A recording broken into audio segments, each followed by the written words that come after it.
j'ai rien fait. Il n'y a rien contre moi. Ce sont des accusations fausses, hein, comme tout le monde le sait, c'est de la fabrication que les Occidentaux sont en train de faire contre nous depuis des années.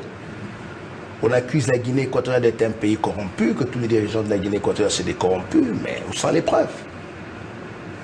Où sont les preuves? Quand on accuse, il faut avoir les preuves. Ce n'est pas à l'étranger, à l'Occident, qu'on va commencer à crier haut et fort et dire voilà, tous les dirigeants de la Guinée équatoriale sont tous des corrompus. Ils sont ici en Guinée équatoriale avec nous. J'ai rien fait. Il n'y a rien contre moi.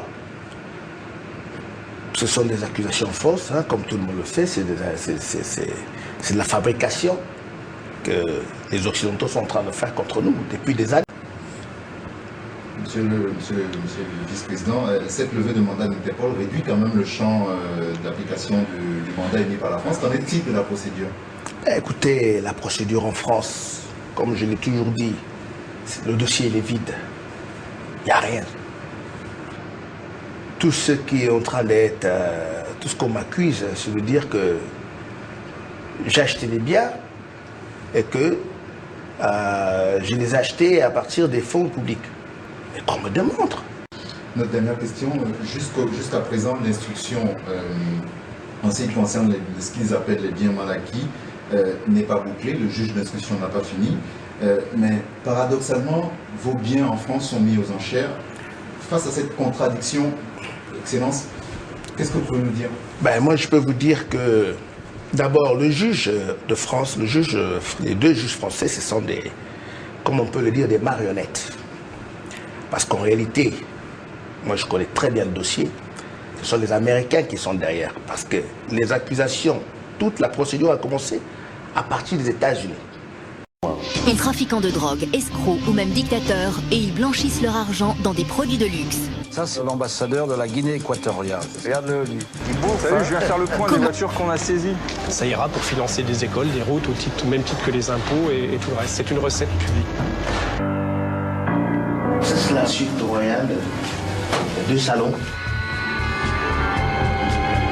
Le salaire annuel de M. Teodoro Nguema Obiang est de $6 000 par an et il a un patrimoine estimé à plusieurs dizaines de millions d'euros. Et il n'a pas envie que la France serve de refuge à des avoirs d'origine criminelle.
Ce sont des accusations infondées qui n'ont aucune base, c'est seulement pour déstabiliser le pays.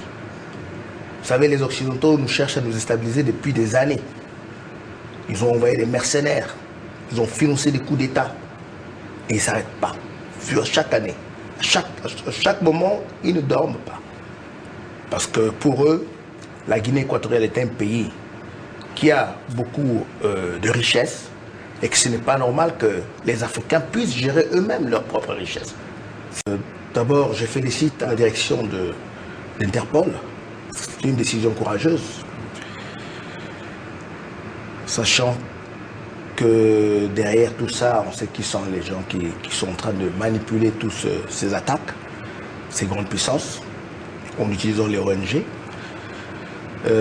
C'est une décision courageuse et je pense qu'ils ont fait appliquer le droit et la justice. C'est quelque chose de vraiment... C'était une décision importante et juste pour... surtout une première, parce que Interpol a démontré qu'on ne peut pas attaquer, bafouer les lois internationales de la façon dont ces pays sont en train de le faire aujourd'hui. Il y a des lois qui existent au niveau international, il y a la souveraineté des États. Et je pense que avec cette décision, cela démontre que l'Interpol est partial par rapport à tous ces attaques qui sont en train d'être faites contre la Guinée équatoriale et ma personne. Au départ, on a dit que c'était l'argent du pétrole.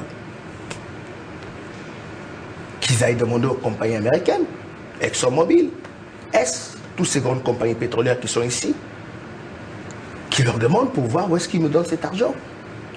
Ce sont des accusations infondées qui n'ont aucune base, c'est seulement pour déstabiliser le pays.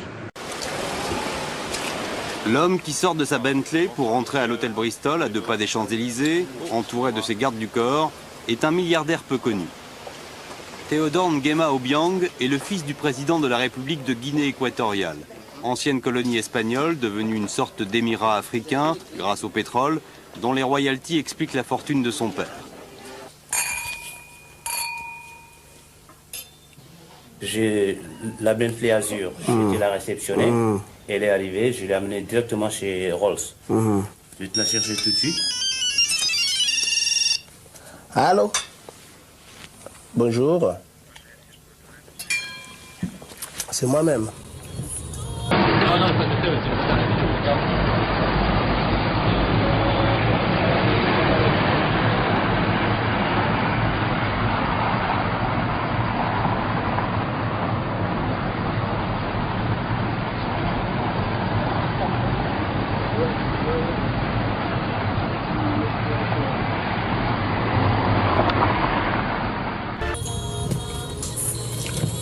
On va chez Gianco Francoferre, non? Oui. On va faire un petit tour là-bas.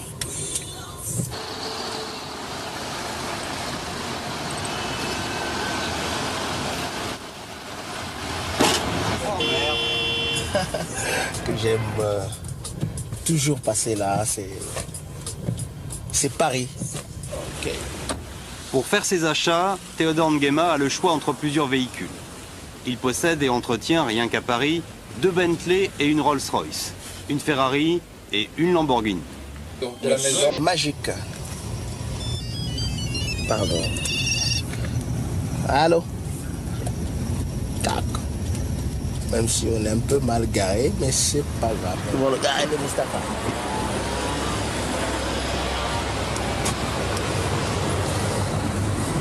Allez, tu gares, Mustapha.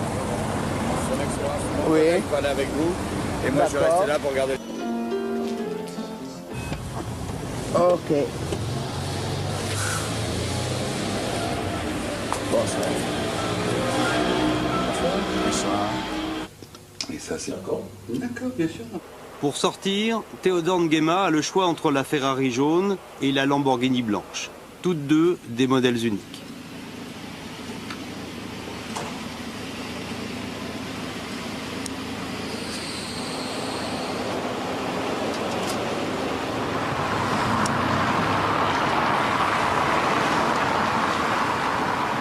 Cet été, comme chaque année, Théodore passera ses vacances à Saint-Tropez.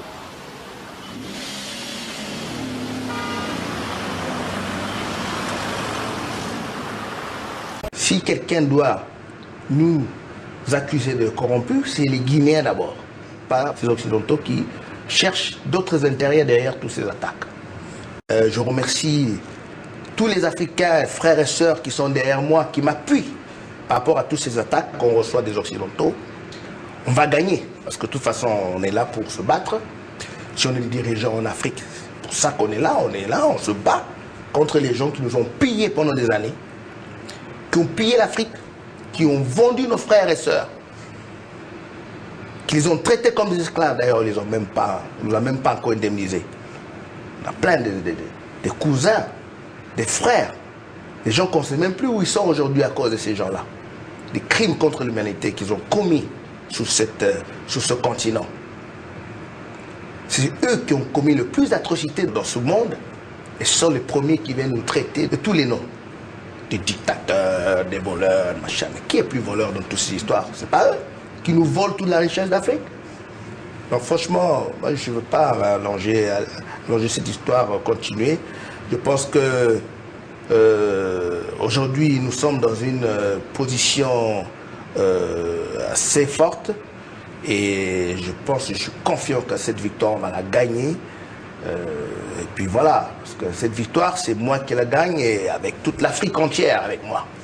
Donc on va les battre, on va les gagner et c'est tout. Donc on va tenir fort contre tous ces attaques de ces impérialistes. Merci de cela. Et nous ici en Guinée, on se bat pour l'indépendance de ce pays. On se bat pour notre droit. Hein.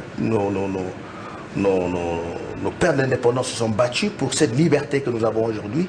Et on va continuer cette guerre. C'est une guerre que tous les Africains se battent pour préserver cette indépendance. Les Occidentaux qui n'ont qu'à faire leur politique chez eux et que nous laissent en paix. Nous, on ne veut rien savoir de leur politique, de ce qui se passe chez eux, qui nous laissent tranquilles. Voilà, c'est tout ce que j'ai à leur dire.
C'est le deuxième plus gros client que nous ayons dans la boutique. Alors, vous pouvez pas passer ici à l'hôtel? Tout le monde est à ses pieds, les bijoutiers, les couturiers, tout le monde. Parce qu'il a le pouvoir de l'argent. Il a des milliards. Donc personne ne dit non.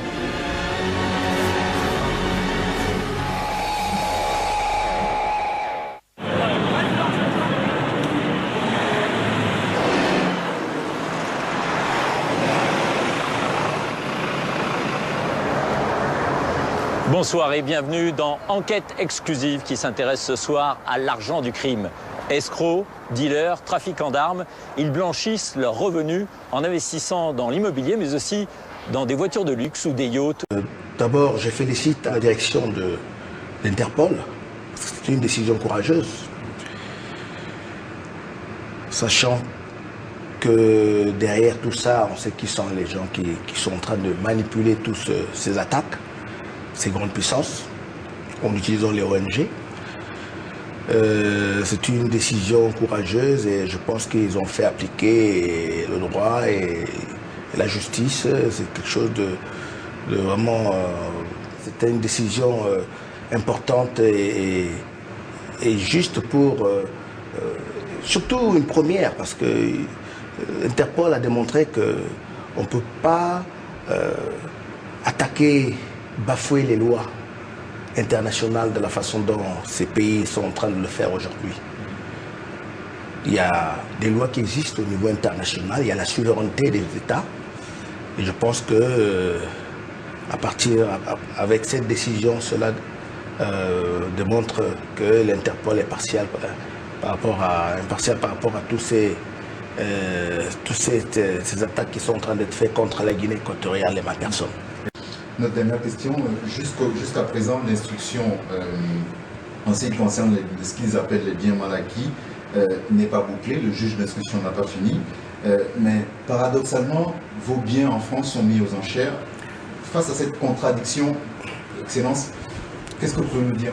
Moi, je peux vous dire que, d'abord, le juge de France, les deux juges français, ce sont des, comme on peut le dire, des marionnettes. Parce qu'en réalité, moi je connais très bien le dossier, ce sont les Américains qui sont derrière. Parce que les accusations, toute la procédure a commencé à partir des États-Unis. Et les États-Unis ont demandé de l'aide à la France. Moi je les copie, j'ai la lettre, j'ai copie de la lettre. Si vous voulez, je peux vous la faire parvenir, je peux la publier, il n'y a pas de problème. Les États-Unis ont demandé de l'aide à la France. Et la France a accepté. Et donc aujourd'hui, tout ce qui est en train de se faire, c'est une procédure qui est faite d'une façon... ils travaillent en main dans la main pour essayer d'échanger des informations pour avoir assez d'arguments pour pouvoir gagner les procédures contre moi. Ce sont des accusations infondées qui n'ont aucune base, c'est seulement pour déstabiliser le pays. Vous savez, les Occidentaux nous cherchent à nous déstabiliser depuis des années. Ils ont envoyé des mercenaires, ils ont financé des coups d'État et ils ne s'arrêtent pas. Chaque année, à chaque moment, ils ne dorment pas. Parce que pour eux, la Guinée équatoriale est un pays qui a beaucoup de richesses et que ce n'est pas normal que les Africains puissent gérer eux-mêmes leurs propres richesses. S'il n'y a pas un tuteur ou quelqu'un qui vous dit, voilà, asseyez-vous, faites ceci, faites cela. Et nous, ici en Guinée, on se bat pour l'indépendance de ce pays, on se bat pour notre droit. Hein, nos pères de l'indépendance se sont battus pour cette liberté que nous avons aujourd'hui et on va continuer cette guerre. C'est une guerre que tous les Africains se battent pour préserver cette indépendance. Les Occidentaux qui n'ont qu'à faire leur politique chez eux.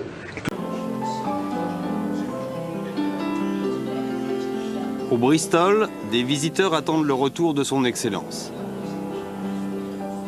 Ce sont des hommes d'affaires, des diplomates, des intermédiaires, dont un loueur de yacht.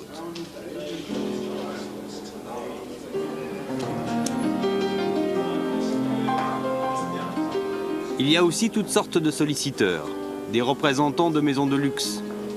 Certains peuvent attendre son Excellence pendant 2 jours, comme ce sage vendeur d'un joaillier de la rue Royale. Ok. Bonsoir. Et ça, c'est les collections un petit peu plus riches, avec un chronomètre. Et puis 2 montres qui sont d'ailleurs la même que celle-ci, mais avec des boîtiers brillants. ceci, j'ai 127 000 francs. Oh, ça va. C'est raisonnable. C'est raisonnable comme prix. Hein. Vous avez bien entendu. Il n'y a pas quelque chose avec des baguettes? Non, elle n'existe pas en baguette, non. Elle n'existe pas en baguette. Là, j'ai celle-ci qui est tout en brillant rond. Donc là, par contre, le bracelet est entièrement pavé. C'est la première qu'on sort entièrement tout brillant. Par là. Il faut la mettre à votre taille exactement. Bon, enfin, ça, c'est pas un problème. Je sais pas. Je trouve bizarre un peu. Elle est assez plate. Oui. Celle-ci fait 146 000 francs. Elle n'a pas de brillant, mais elle est superbe. Et... Ça devrait vous plaire aussi comme genre. Oui, c'est vrai, c'est pas mal. C'est pour ça que je cherche toujours quelque chose d'exceptionnel, par exemple, un peu comme dans ce genre-là, vous voyez. Le problème à ce moment-là, c'est que vous savez qu'il faudra que je fasse, c'est que là, je vienne vous voir à Bata un jour et que je vous amène des choses spécialement pour vous. On fait une montre pour vous, il n'y en aura qu'une au monde. Au lieu d'avoir des diamants là, on met des baguettes ici tout en calibré. Ça, c'est possible de le faire. Moi, je suis d'accord. D'accord, bien sûr. Pour sortir, Théodore Nguema a le choix entre la Ferrari jaune et la Lamborghini blanche.